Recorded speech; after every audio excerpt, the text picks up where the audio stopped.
Welcome in, squad. Little update on the trades. Again, busy one on Thursdays. We'll get to a Thursday video eventually, but I did change. I was looking at Mr. Mooney. I had PJC, Mooney, and Jack White settled in for a little triple trade.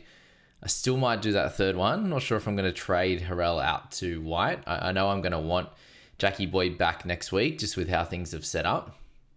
He does have a lower break even than that of Montrez, so that's probably where jumping on a little bit earlier could be the play. He comes up against Sem.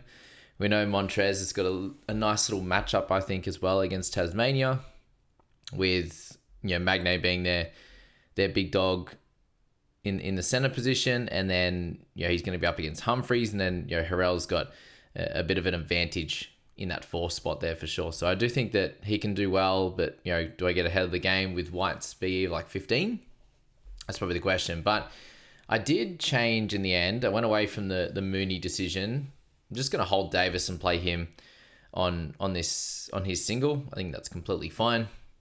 The main reason for that one was that looking into next week with a lot of doubles in round 6, and with the news that Armstrong was not likely to play in this round, we're going to want him next week for that double and the really nice price rise coming off his 29, which it'll be now that he goes into the double and not into the single for his first price rise. That round, his first round game, is going to come out of his break even, which doesn't change too much. It does change a little bit, but if he can score really well, then in that round 6 clashes, he's going to be one that we want to target anyway. And when you're looking at Cairns, it's up against Adelaide, and then it's up against Melbourne, so it's not gonna be a lovely little couple of rounds for him.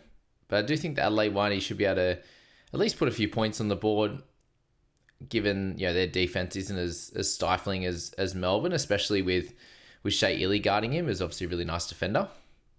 So that's something to note in that first one. But we're gonna want that price rise under 200k. An extra week rest on his foot as well, his ankle. That's going to be a good play on that one. But I did decide to go Mena just for the fact that I can go Kendrick Davis straight to him next week, straight to Armstrong, if I'd like. And then if I have gone Harrell to White this week, then all I have to do is upgrade. Likely Magne can be the guy I move on, unless he scores really well this week. But let's just say he hits that projection of 51. Then Magne will go to Matt Hurt, likely. We had the other options, obviously, of going to like a Derek Walton Jr. and these types of guys in the guard spot. But when we're looking at next week, let's say, Harrell is White there. I'd have Jackson Cartwright. I'd then have Oliver, that they could be my 3 starters. And then I'd be moving Davis to Armstrong, banking some cash. Magne goes to Hurt, and I'll need probably 70, 80k potentially to get up to that one, which at least Davis, I'll probably have sort of 70 or 80k in the bank for the following week, where I'm a good chance of moving on from an Olbrich, a Henschel. I think, we've probably got another couple of weeks out of Hickey, definitely Lepepe. And Menenga, the trade-in for him was more around the fact of not loading up on this guard position. If I went Davis to Mooney right now, I'd then have Armstrong come in next week most likely, and that would be PJC, Mooney, and then it would also be Armstrong, but Armstrong would be on the bench, and then kind of a little bit of a waste to have him on the bench on a double when we know he can score well.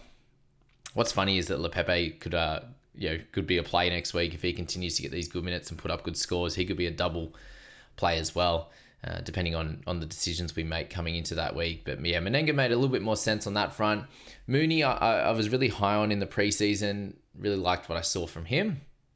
And I thought this was going to be a good opportunity to grab him, but that was the main reason I changed away from him, is just I didn't want to have to play Armstrong, getting him next week on the double on the bench. I think he's good enough to start in that guard position. Whereas if I got Mooney, that would be the slight issue. I'd be playing Mooney over Armstrong or making that decision there. And we know that at 277k, someone like Mooney, with PJC being the main dude, there are going to be times where he doesn't score incredibly well, or he doesn't have that massive upside, because Patrick, Mr. Jackson Cartwright, is going to be the dominant guy. What we saw last night is both him and Mooney dominant enough together They obviously didn't score a lot of points at 73, so there might be games where they can both score better than what they did. But Jackson Cartwright with a 41 last night. Menenga did his best work in the fourth quarter, thank goodness. He only had 8.5 minutes in the first half and wasn't getting used as much. He missed a few shots himself. I think at one point he was like 3 for 9 and then ended up finishing that off with with a couple of good plays, a couple of good rebounds at the end. So the rebounds didn't fall his way either in those first 3 quarters.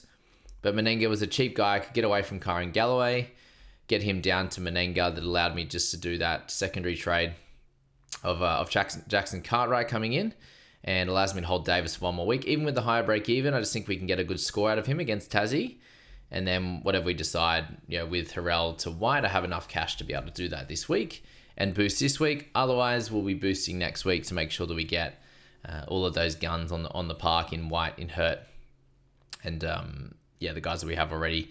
And then Menenga's just going to move to the bench. He'll be on a double for the next 3 weeks. You get decent scores enough out of him. I'm happy enough with the 16 after a pretty tough start, and it's not going to be incredible scores going forward, I don't think, from Menenga, but if we can get anywhere between 16 to 20 in this next one, he makes 10 or so K. If it is a 20 plus in this next game, we kick off his next break evens with that 20 rather than this 16, which is going to be nice because he goes into a double in round 6 and then a double in round 7 as well.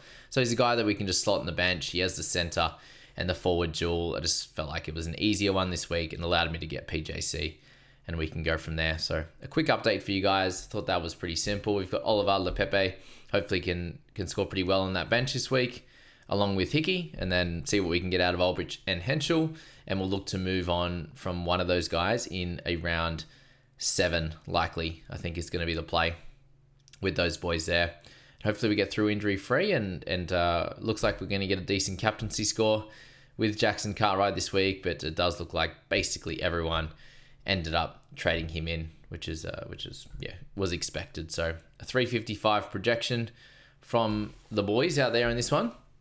Look forward to seeing how it all goes with the game tonight. Tassie up against Sydney, and having my Sydney boys on the bench. If I do hope that they still go well. We want money making, especially from Lepepe. But if Oliver can cover that break even, then he'll be a little bit nicer. If he can hit a 26 this week, he'll be nicer in terms of his break even coming into that double next week, and we can hold again. And hopefully he can kind of get things rolling. Now that he's worked himself into the season, he's played enough games so far, 6 games or something like that, and worked himself into that. And we need a good score out of Magnay to keep things rolling for the squad and get us back in that top 1,000. Good luck for this weekend, team. Hope that was fun, and I'll see you in the next one.